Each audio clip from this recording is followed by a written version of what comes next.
Reading from Srimad-bhagavatam, 4th canto, chapter 15, King Pritu's appearance and coronation, text number 4. Ayam tu pratamo ragyam Puman patayita yasa Vitu namarajo Bhavishyati pritushyavaha Ayam this to them Pratama the first Ragyam of kings Woman the male Katayita will expand Yasa reputation Pritu Maharaj Pritu Nama by name Maharaja the great king Bhavishyati will become Pritusava of white renown. Translation. Of the two, the male will be able to expand his reputation throughout the world. His name will be Pritu. Indeed, he will be the first among kings. Purport. There are different types of incarnations of the Supreme Personality of Godhead. In the Shastra it is said that Garuda, the carrier of Lord Vishnu, and Lord Shiva and Ananta are all very powerful incarnations of the Brahman feature of the Lord. Similarly, Sachipati or Indra, the king of heaven, is an incarnation of the lusty feature of the Lord. Aniruddha is an incarnation of the Lord's mind. Similarly, King Pritu is an incarnation of the ruling force of the Lord. Thus, the saintly person and great sage predicted the future activities of King Pritu, who was already explained as a partial incarnation of a plenary expansion of the Lord. Om Agyan Timanandasya Gandana Sakya Chakshurunitam Tasmai Shri Gurave Sri Krishna Chaitanya Prabhu Nityananda Sri Advaita Gadadhara Srivasadi Gaura Hare Krishna Hare Hare Hare Rama Hare Rama Rama Rama Hare Hare.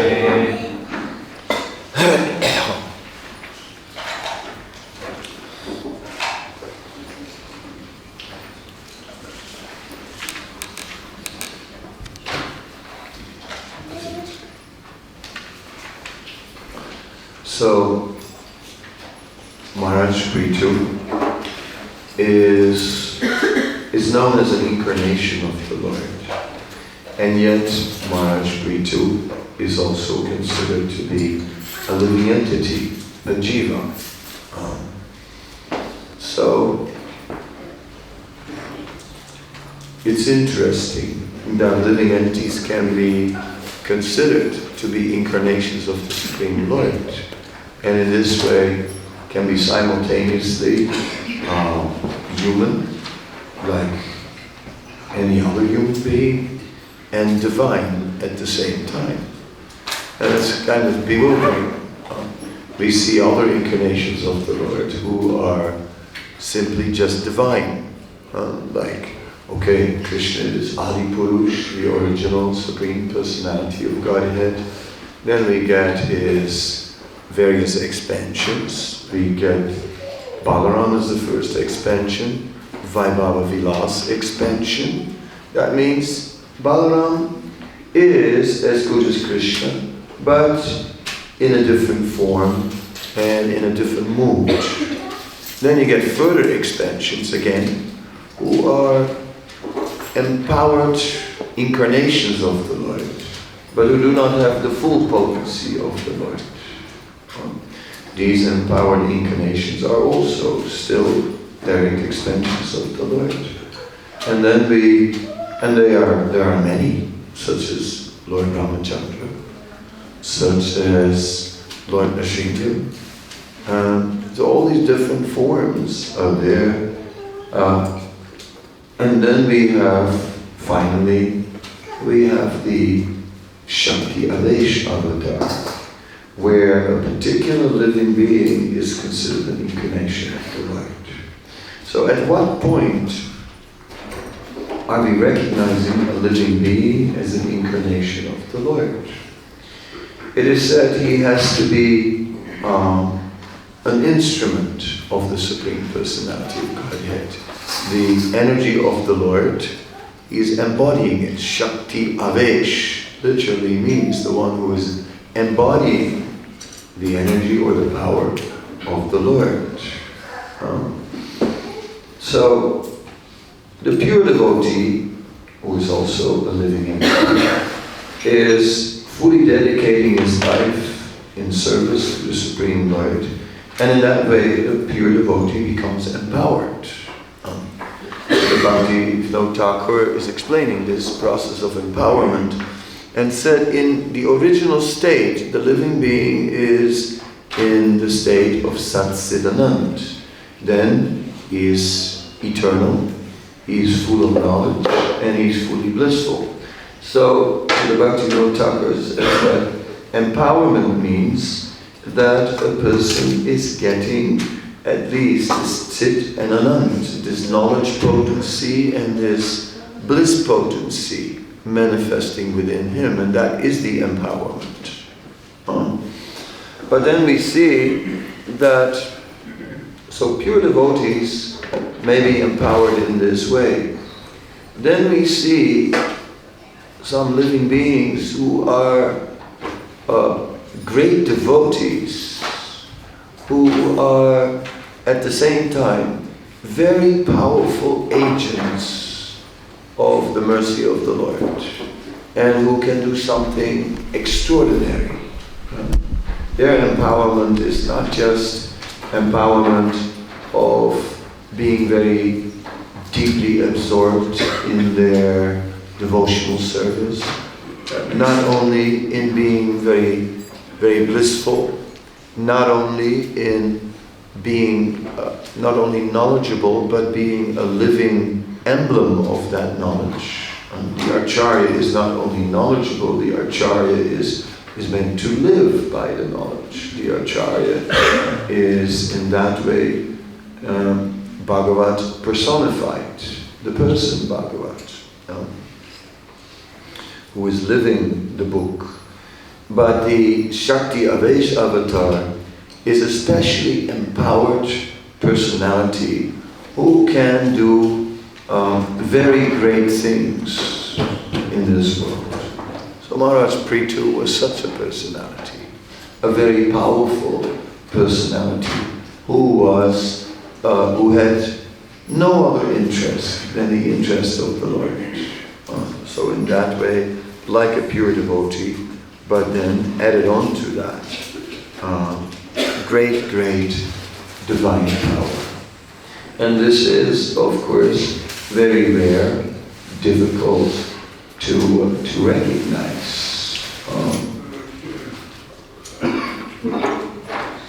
And it is mentioned that such personalities are mentioned in scripture, and there are many. Vyasadeva is also counted as such an incarnation. Lord Buddha is counted as such an incarnation, Shakti Avesh avatar. Srila Prabhupada mentioned Jesus Christ as a Shakti Avesh avatar, and even sometimes Muhammad was referred to like that as well. So, of course, all that doesn't mean that that then suddenly in our tradition we are now in complete agreement with every aspect of Islam. We are not. We have differences. That is there. Sri Chaitanya Mahaprabhu explained that the religions of the Yavanas, the Abrahamic religions, as they are sometimes referred to, that the religions of the Yavanas are temporary and obscure. He says the interpretation, so it remains vague, incomplete in a sense, but they are bona fide revelations given according to a particular time, place, and circumstance to help people along on the spiritual path, but not necessarily providing the full understanding of the absolute truth. So there's a distinction in that way. The Vedic literature is also divided. A portion of the Vedic literature is known as Traigunya Visyaveda Nistraigunya Bhagarjuna. It said a portion of the Vedic literature is also known as within the three gunas. So within the three modes of material nature, and therefore not completely transcendental. So we are particularly interested in the transcendental aspect of the Vedic knowledge. So there are many Vedic matters which are not of great importance to us, such as Vastu, and the science of architecture, or Jyotish Shastra, and astrology. All these things are simply Traigunya. They are dealing with the three modes of material nature. The transcendental scriptures, they are dealing with the destiny of the soul. In the 11th canto of Srimad-bhagavatam, it is, for example, mentioned about astrology, and it says astrology preoccupies itself with determining the birth chart of a particular person, the Rasi chart, right? The birth chart. But then it says, but the soul never takes birth. So in that way, the birth chart has no actual relevance to the soul. It is all relevant to the mind, relevant even to the intelligence, relevant to the senses, relevant to the material body, relevant to the conditions on earth, the conditions within the universe. All these things can be there. And so but it's not affecting our spiritual destiny. Our material destiny maybe, but our spiritual destiny is not at all affected by astrology, basically. Alright, so that is an example of Traigunya Shastra, of Vedic literature that is within the three modes of material nature. It has some use, it has some application at times, but it's not spiritual, and it cannot give any permanent, lasting benefit. It can help us to create a material platform from where we can practice spiritual life.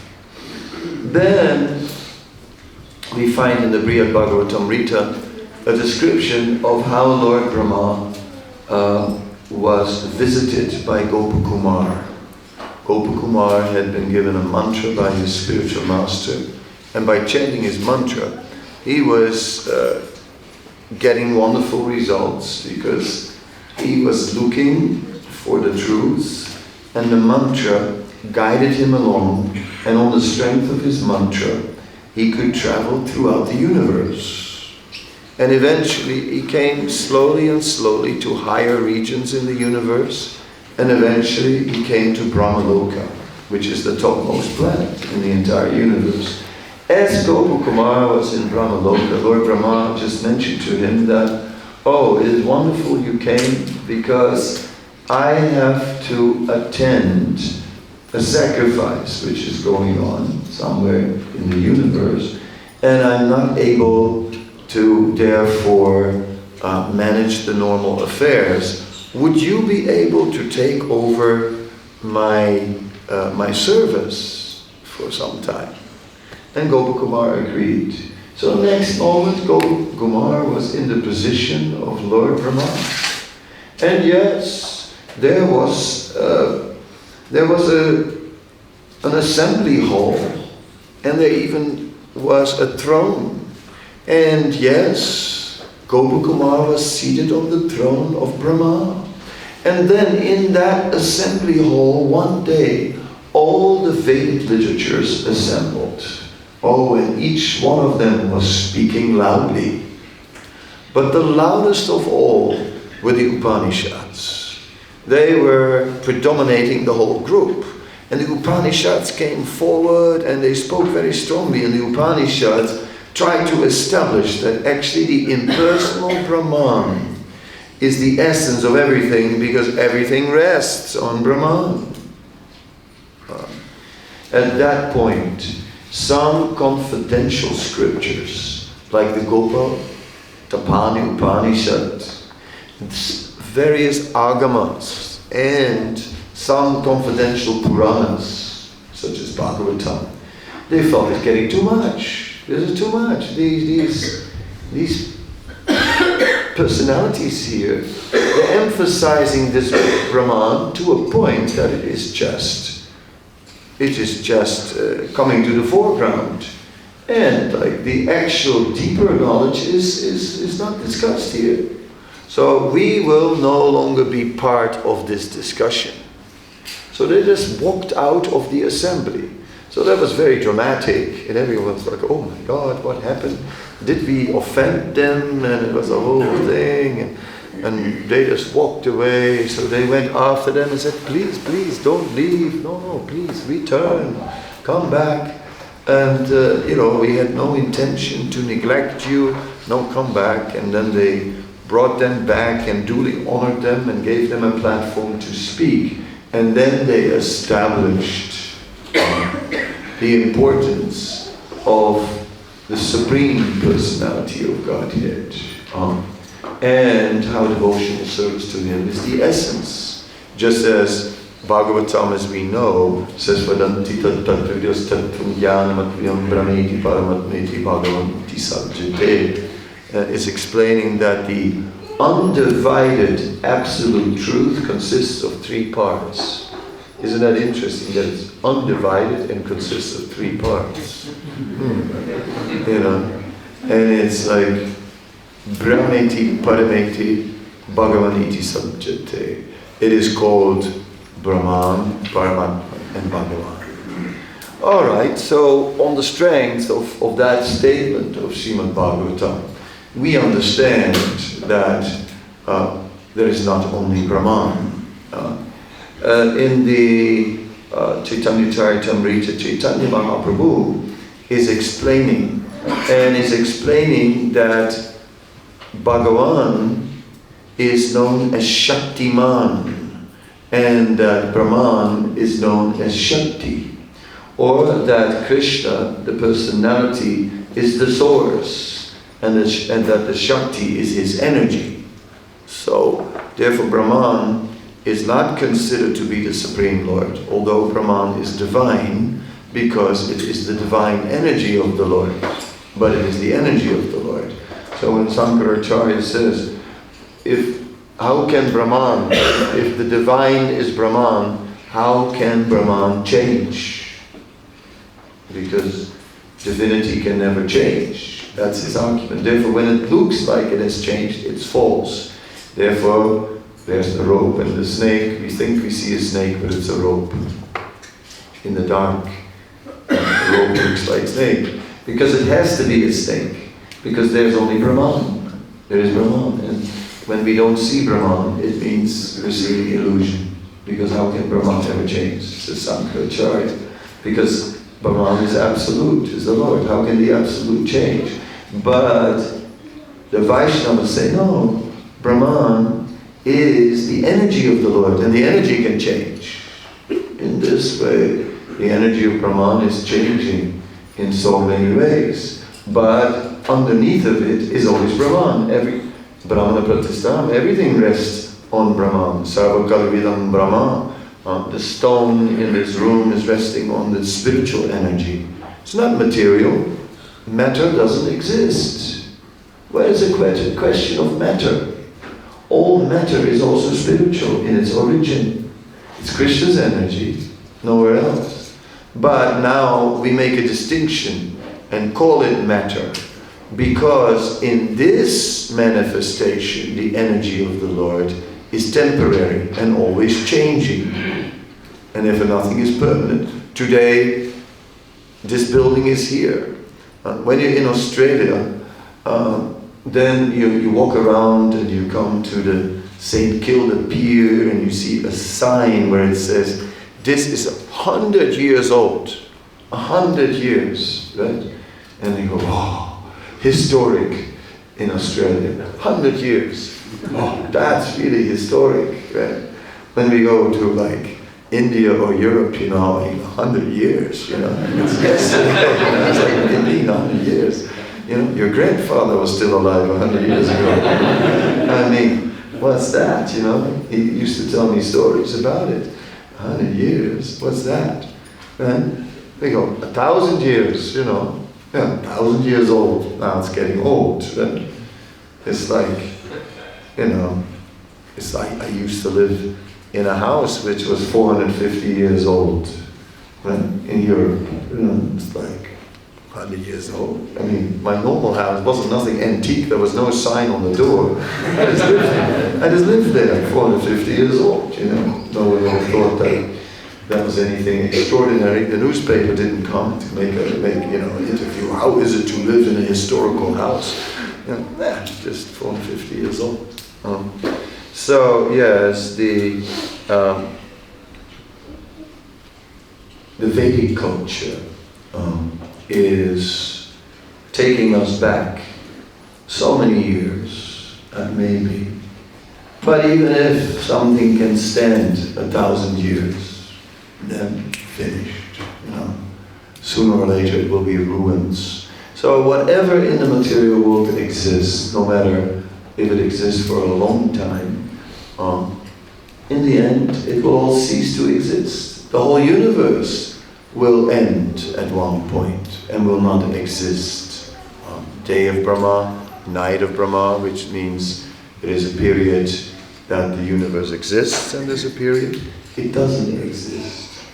So, but it's all spiritual. The sun is part of the universe, so one day the sun will not exist. But the sun is amazing. The power of the sun, the energy, is just inconceivable. At such a distance, we can feel the heat of the sun. How hot must it be on the sun planet itself, if you think about it? Yes, but one day it will all not exist. And then it will exist again. Yes, so anything. But that energy, meanwhile, is still the spiritual energy, the energy of the sun. That incredible power of the sun is coming from the Supreme Lord. So in this way, we can see the material energy as spiritual and yet temporary in its manifestation, but all resting on the eternal spiritual energy of the Lord.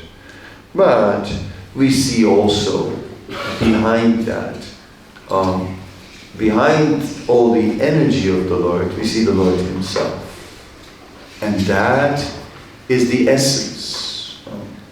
Our first energy is, our first interest is in the Lord. Hayagriva, who was one of Srila Prabhupada's early disciples, describes how there was an excursion in the early days from matchless gifts. So New York is a little bit claustrophobic in the sense that there are all these high buildings and one is blocked on all sides. There's no long distance vision. It's just like always a wall in every direction. So it's a little claustrophobic.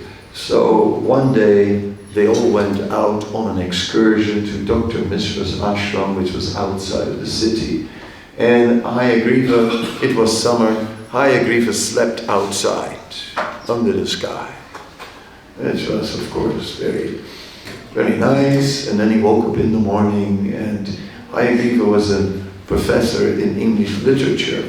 So he started in the morning when he saw the sunrise, he became poetic about it and says, as a painter from his palette has made red streaks in the sky, in the blue sky. See the image of the artist painting the sky. And in this way, Hayagriva was glorifying the beauty of the creation.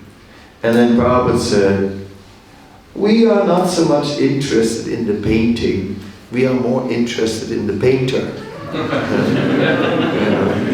We are more interested in Krishna, because ultimately the beauty of the creation is reflecting the beauty of the painter, of the personality behind. So in this, we just don't look at the object only, what an amazing painter, and never look at what an amazing painting, and never look at the painter again. No. So who is this painter that he can make such paintings? Who is this personality? Who's behind this artwork? And you think a little deeper, you go that way. So in this way, and yes, it is Krishna who is really interesting. He is the object. He is really the object of our fulfillment. The external energy of the Lord looks extremely beautiful at times, and sometimes also ugly. And sometimes it smells very sweet, and other times it's unsmellable. Sometimes there are these smells, we know about them. And in Australia they're careful about that. In India they don't care so much. They just let it smell naturally. And sometimes, hava bahut kharab hai. Very bad. But anyway, here they also pump all kinds of gas into the air, and so, yeah, good smell, bad smell. That is the material world of what to do. So why get so elated when there's something beautiful in the material world? When we know that beauty doesn't last. Beauty doesn't last. I mean, if you marry the most beautiful girl in the world, just wait a while. Time will take it away. Such a handsome man, yeah, he used to be. And, when he was younger, he was good looking. Now in his old age, well, nice, but it's not that good anymore. Yeah. So anything is like that. When it's new, it's really great. And after a little while, what we care. So why give so much importance to these material things? But we do. And this is the difficulty. Because we have given importance to so many material things, therefore we cannot give importance to Krishna. There's just no room left in our consciousness. Our consciousness is invested in so many things that there's no room for Krishna consciousness. And therefore we say, I have no time. I have no time, because it basically means I'm so preoccupied with so many things in my mind that I have no time. That's what it means. And I've taken all these things so serious. So many things I've taken so serious. All these material things, the good and the bad and the ugly, as is the name of the movie. But all these things I've taken so serious, and because of that, I can't take Krishna serious. And I'm struggling, I'm trying so much. I'm really trying to be Krishna conscious, but I can't. I'm trying to chant, can't. Prabhupada says, Prabhupada's favorite cartoon. But what is this? Why can't? Why can't? Can't because so many things on the mind, because all these things we've made them so important. So important. It's very important. Very important. Many things. Very, very important. But only Krishna is very important, and nothing else. And the more we make that a reality, the more we become empowered. The more we become empowered with happiness, the more we become empowered with knowledge, and the more the material energy cannot affect us.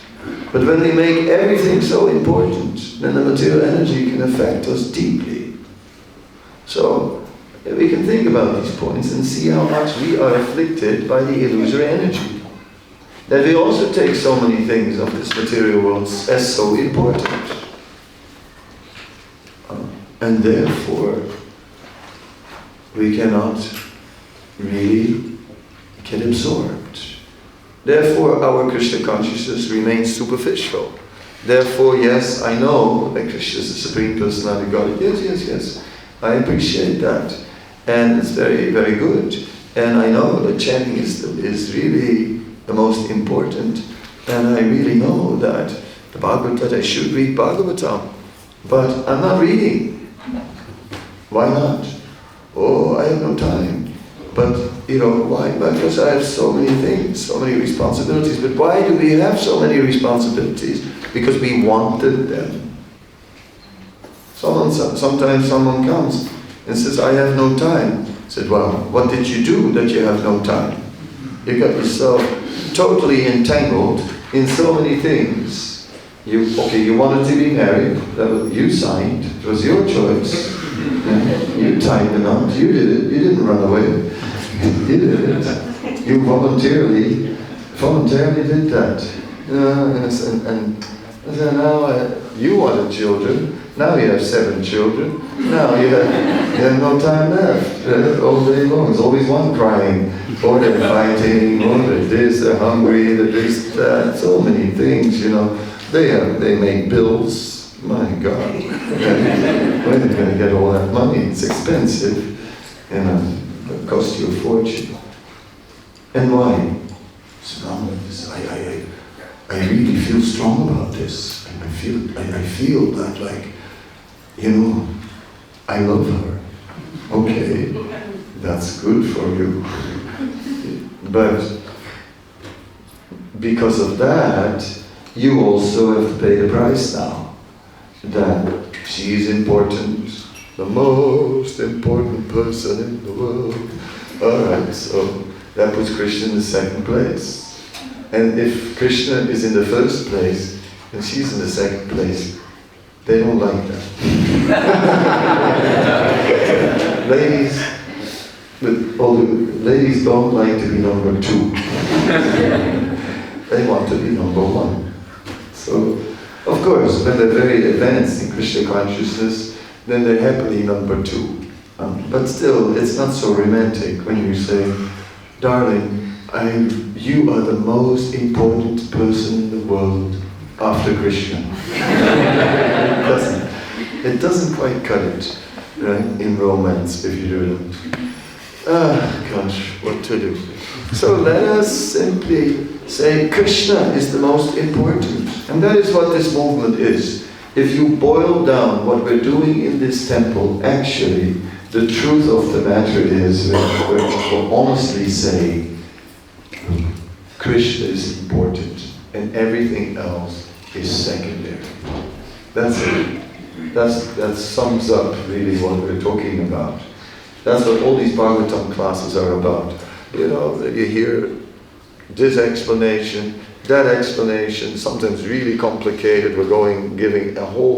Today we're going to give a special seminar on the structure of the universe. And is the moon closer, is the sun further away, and how all these things are happening, and what about the ring around Saturn, and what does it mean, you know, and how should we see that, and what about modern science, and all these things, and let's analyze this carefully now. Look at the parallels and the contradictions between the Vedic universe and the modern universe, you know, as scientists perceive it, and all that, and what you learn in school, and what you read in Bhagavatam, and the differences between the two. Oh my God, you know, what to do now? Learning things in school and learning things here, and they're different. How are you going to deal with this? Oh, Dimatu Chakro.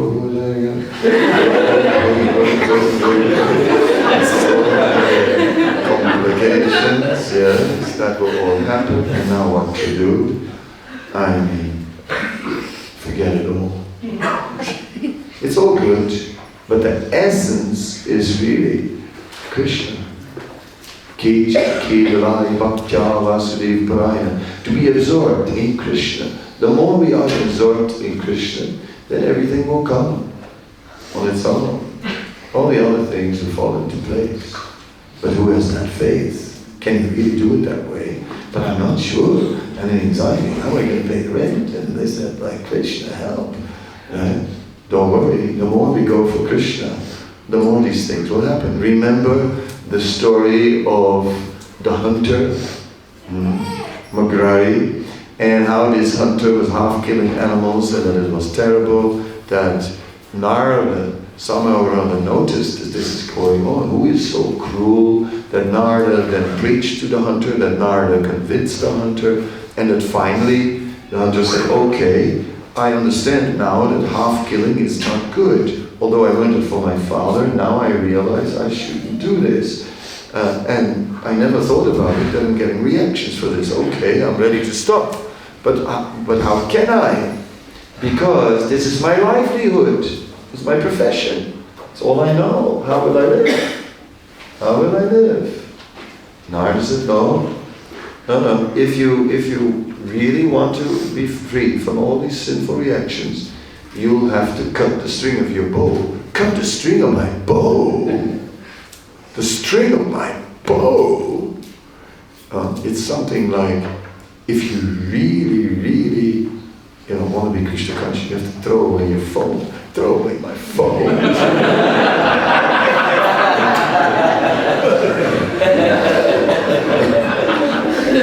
And then all you can do is cry, I really wanted to be a devotee. I I really wanted to, but it was impossible, they asked me to throw away my phone, what I can expect, then couldn't do it.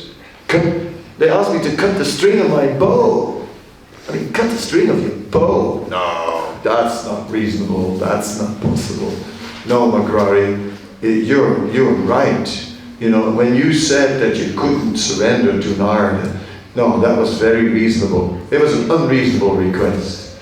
Say, cut your bow, because otherwise, how would you take care of your livelihood? But Magrari did it, and Narada said, how will I survive? Narada said, don't worry, I will arrange. To take away his anxiety. And then Magrari changed his life, became a devotee, made a little cottage, lived there with his wife, and all the people saw, wow, this hunter has become a devotee, and they all came, and they started to bring in things, look after it. And this is how it is.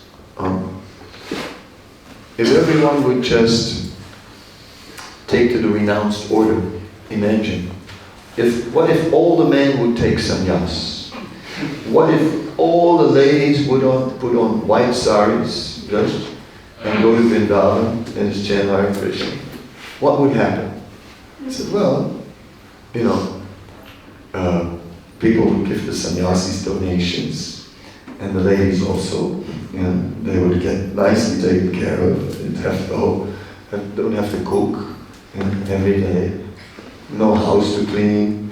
Not all these crying children. The babies distracted, somehow give them the keys to the car, okay, can play with that for a while. If nothing works, you give them the phone, that keeps them sweet for a little while. Someone, okay, put on a cartoon, okay, so many things. Imagine for a moment something drastic. We would all renounce. That would be great. I'm saying it all would go on. No one would starve. And everyone would chant Hare Krishna. Lots of. Maybe we'd be happier. Maybe we'd be happier then than we are now. Maybe. Anyway, it was just a crazy idea. We're not going to do that. I know that. We're just going to carry on as we've always been carrying on and say, well, interesting idea. The Swami came up with this morning, listen to this one, but that's about it. Life goes on, and the kids have to go to school, and then others have to go to work, and, lots of stuff to do. Right, okay. But within all that, then we do it that way. That is fun. Then we do it the way where we live in the world, where we deal with the things of the world, and where we know that they are secondary, but still we have to preoccupy ourselves with all these secondary things, and then we have to struggle to squeeze out some time and energy for Krishna. Then we do it that way. No problem. It's okay with me, as long as I don't have to do it. I'm okay. Because what can I say? The only thing that is really important is Krishna, and what we invest in Krishna, and everything else is not really important. So maybe you can give some feedback, some questions, or some comments, or something. I'll drink a little water, give you time to think and come up with a question, because now from sleeping state, the mind is from inactive, the mind has to become active. Any questions?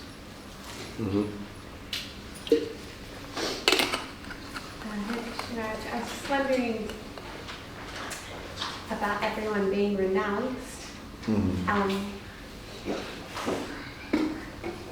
Is everyone qualified to be renounced? Or is it just some, or is it a lifetime kind of thing? There are too many lifetimes before you get to that time? So how about being renounced and having qualification for being renounced? And is everyone, does it take many lifetimes to get renounced?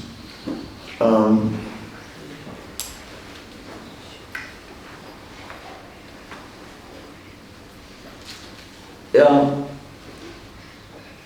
one can look at it like that, and can say, but that is because we have taken on all these relationships with social relationships, family relationships, relationships with possessions, relationships with the place of our birth, all these relationships that we have entered into other than the relationship with Krishna.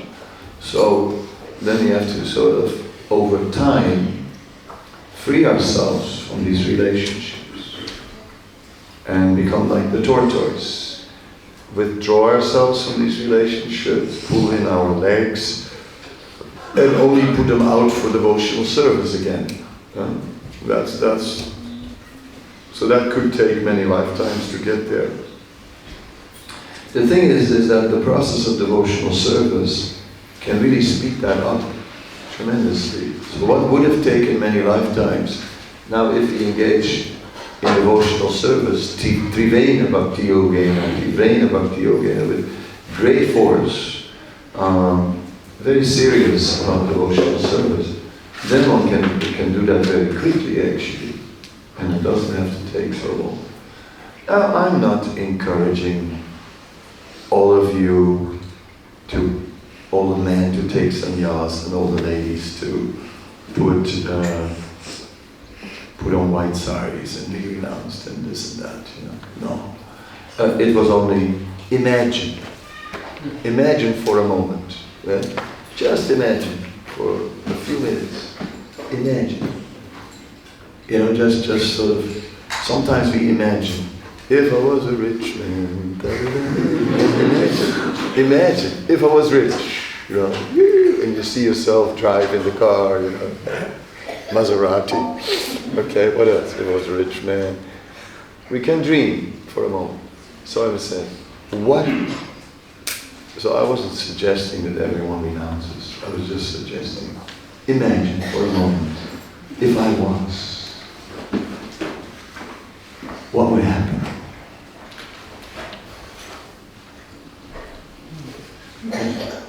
That's all.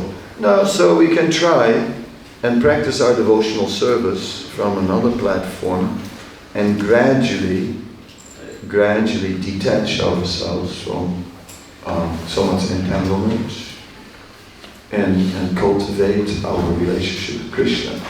But then it goes a bit slower. That's also to be understood. We slow ourselves down that way. I'm from a country where, believe it or not, people are wearing wooden shoes. The Netherlands is famous for wooden shoes. And they really have shoes of wood. We don't wear them all the time, but I used to have some and work in the garden wearing my wooden shoes. Now, wooden shoes are okay. Before they had gum boots, they had wooden shoes, right? And it worked. When you walk on wet grass, which they have lots of in the Netherlands, wooden shoes work fine. But if you have to dance on wooden shoes, I tell you, dancing with wooden shoes, we do have a dance. There is a national dance on wooden shoes, but it's not the most elegant one, I must say. It is a bit clumsy to dance on wooden shoes. I should get Prabhav some though. I'll get you some wooden shoes.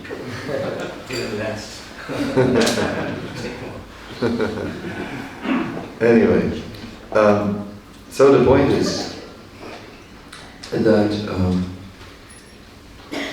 if we free ourselves, then actually we have so much opportunity to serve Krishna and to absorb him in Krishna, and that is very valuable.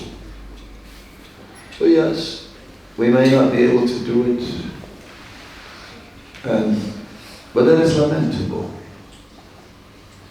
Wouldn't it be nice if we could be free for Krishna? If we could be more free for Krishna? Wouldn't it be nice? And where there's a will, there's a way. Can we eternally merge? Can we eternally what? Internally renounce. Yes. Is that possible while still engaging in all these things? Well, we can, you know, but it's not easy. It doesn't give you an easy life. You know, like Srila Bhaktivinoda Thakur is the example of one who did that and who was internally not just renounced but fully absorbed in Krishna, because to be renounced is in itself not the goal of life. It is you renounce so that you're free to enter, and then you invest in the relationship with Krishna. So Bhaktivinoda Thakur did it, but he had to cut his sleep, because in the day he had to work, he had to take care of his wife, and was it how many? 13 kids? I keep on forgetting. 13, I think it was. Is it? You thought it was 11? I thought it was 13.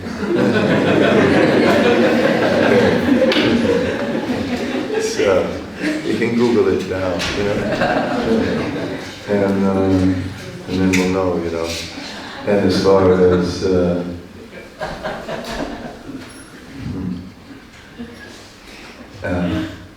and then his mother was dependent on him, even during his studies. He was married, he had his mother who was dependent on him while he was studying.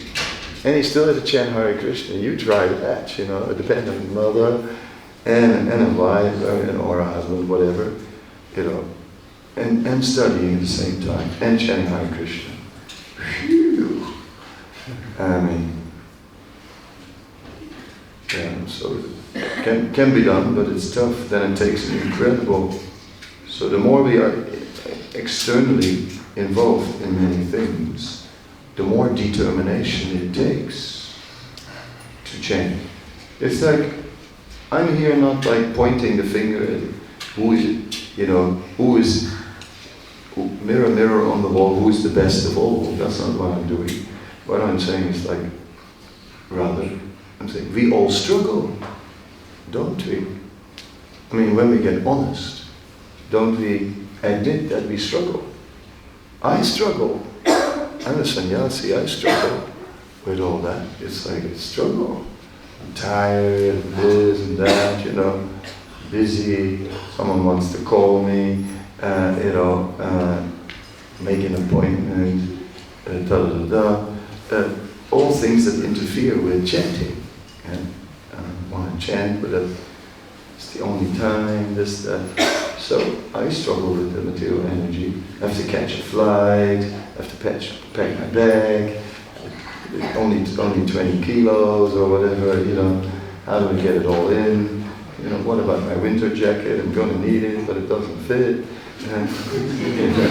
So many complications. All right, I carry it over my arm. It's like, I'm chanting, carrying a winter jacket over my arm, chanting, which I need, and chanting Hare Krishna. You know, gosh, the jacket is heavier than my beat bag, you know. I'm chanting Hare Krishna, jacket, Hare Krishna, jacket. It's almost distraction. How hard to think about Krishna. So I'm only saying, less distraction makes it easy. I'm not saying, folks, put your socks up, you know, get it together, you know, start renouncing what's going on. No, that's not what I'm saying at all. I'm just saying, hey, look at yourself, you know, including myself. Let's look at ourselves and let's see why we are struggling. Are you struggling? Yes. Why? Well, I've just sort of tipped you off, you know, maybe what the cause is. Not to be heavy.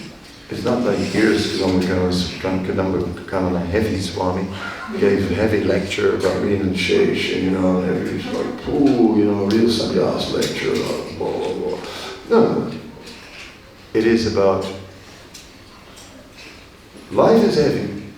It's heavy to be Krishna conscious in this age, in this world. You try. I find it hard work. Don't know about you, but for me, it doesn't come easy. It's not just like, 16 rounds, minimum. All right. Did you finish them already? Some may have already finished them, but most of us haven't, the majority. And then, how are you going to finish them? How? Somehow.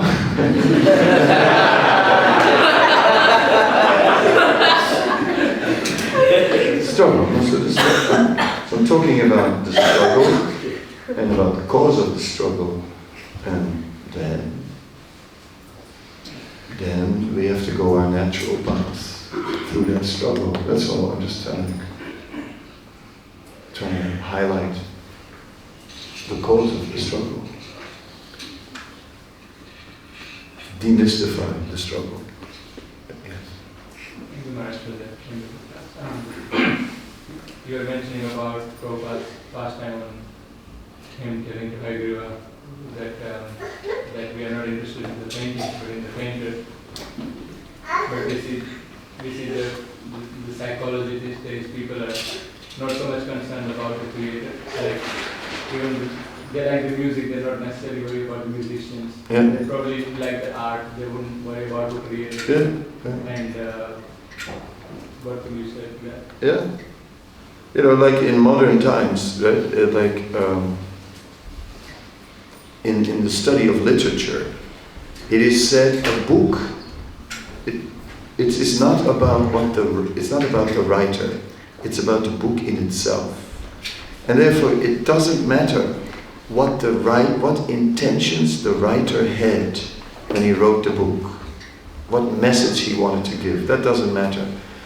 Rather, the book in itself is read by different people, and it has a different effect on different people. Therefore, it's whatever you take out of the book that matters. That's like a modern approach to study of literature. So yeah, but the truth of the matter is then that then you come to the relative truth, and everyone has a relative experience of things, and then you are preoccupied with the temporary things. So this is exactly the consciousness of the materialist, who is more concerned with the things than the cause of the things and the purpose of the things, the deeper meaning of why these things are there. So they don't care why this world is here. It's like, look, this world is here. It's a beautiful world. And look around, opportunities, and don't let them go. You're a young man, why are you punishing yourself? Don't you have beautiful hair? It's natural. It's all don't, young man, be natural. So yeah, be natural what? So ultimately, we're going to face the confrontation with the materialist, where we have opposing views. Now, in preaching, that will not disappear. We have opposing views. Now we can do packaging. Packaging we can do different types. And we can do creative packaging and so on, various types of, and we can think about how to package Krishna consciousness.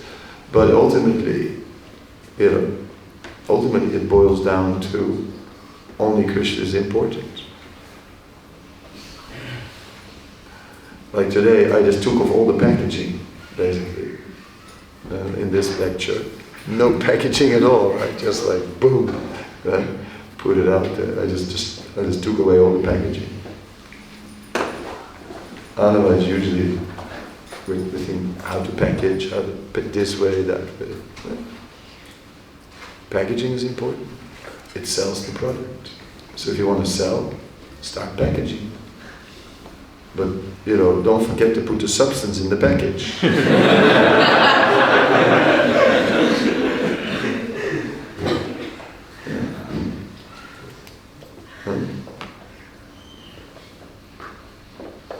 Any other question?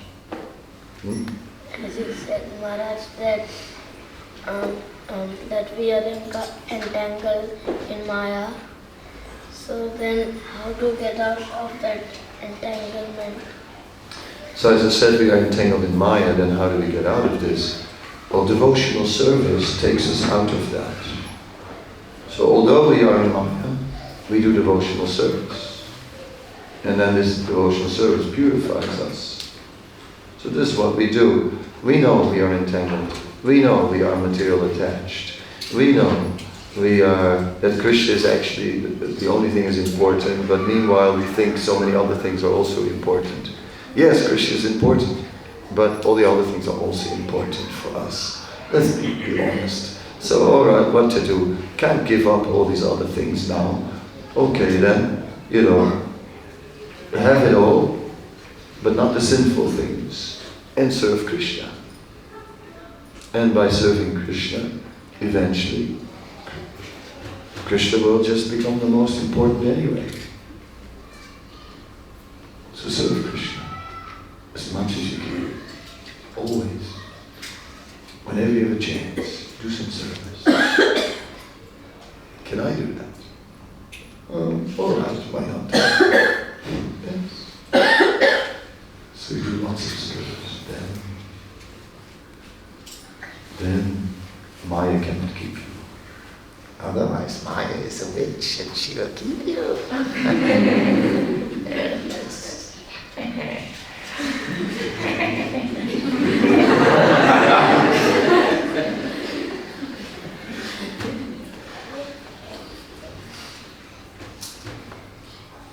Are you done?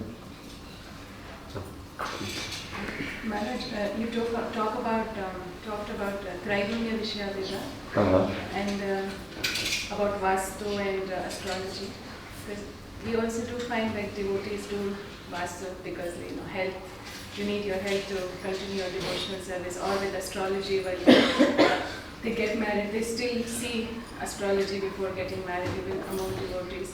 Yeah. So basically the intention is to dovetail the modes of material nature and make it favorable for our spiritual life. Mm-hmm. So what is your opinion on that? Yeah. So it can be used. And I said also, it can be used. So it has a good side, right? These things. Obviously, if the Vastu is good in your house,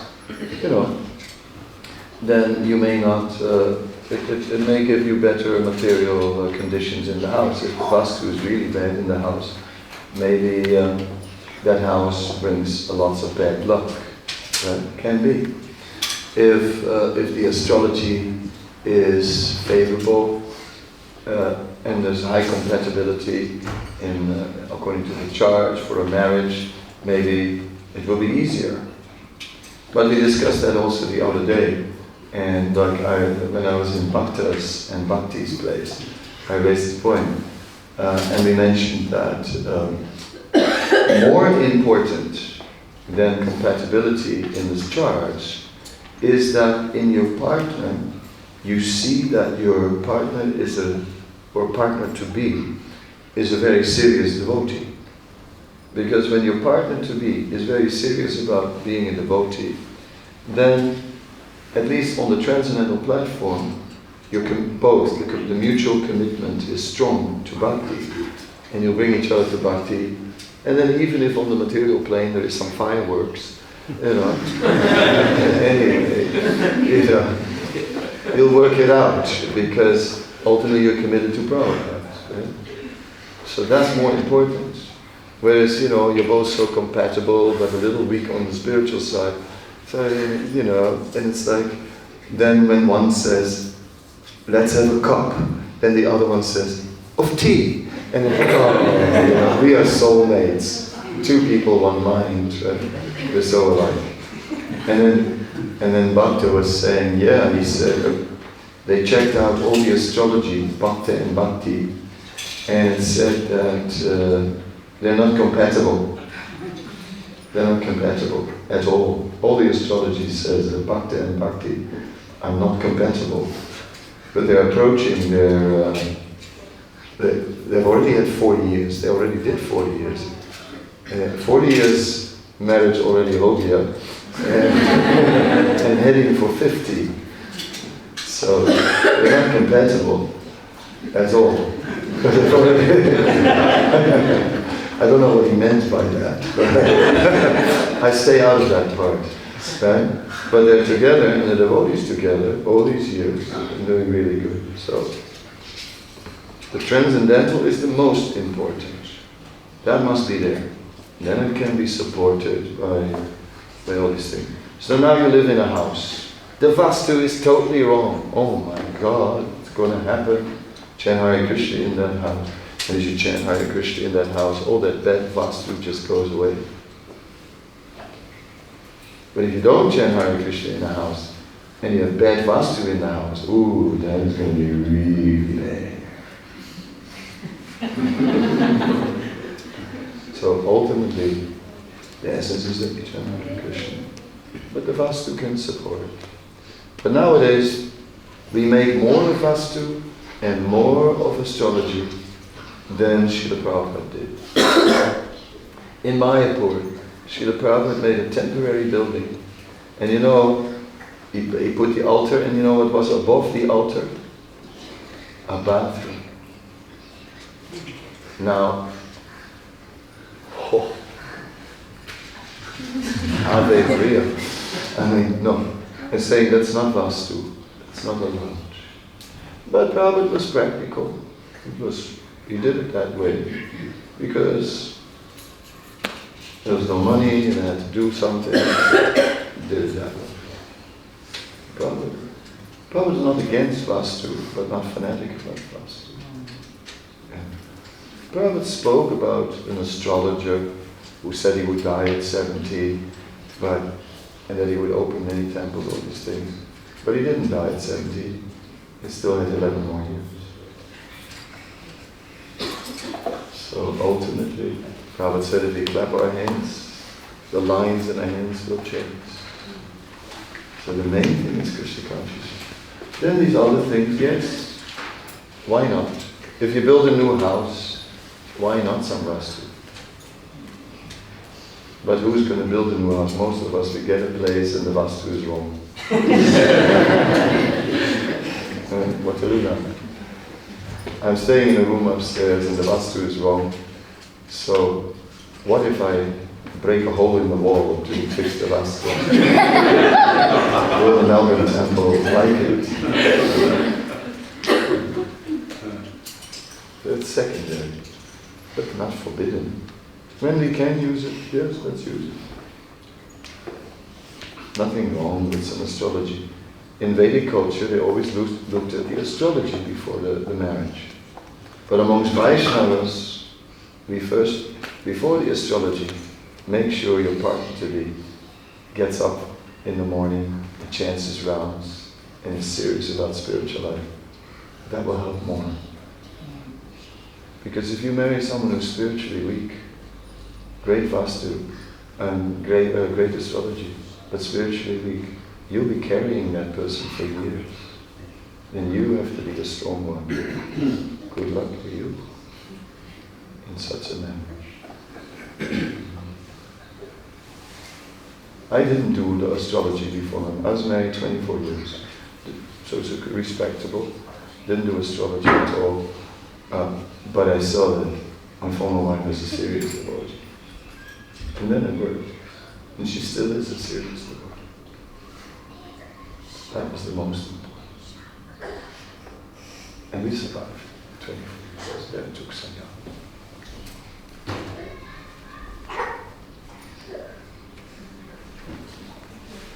Alright, what I try to do with these lectures is to stir it up. Because my spiritual master one time told me, he said, if no one gets upset with your lectures, then know that you're doing something wrong.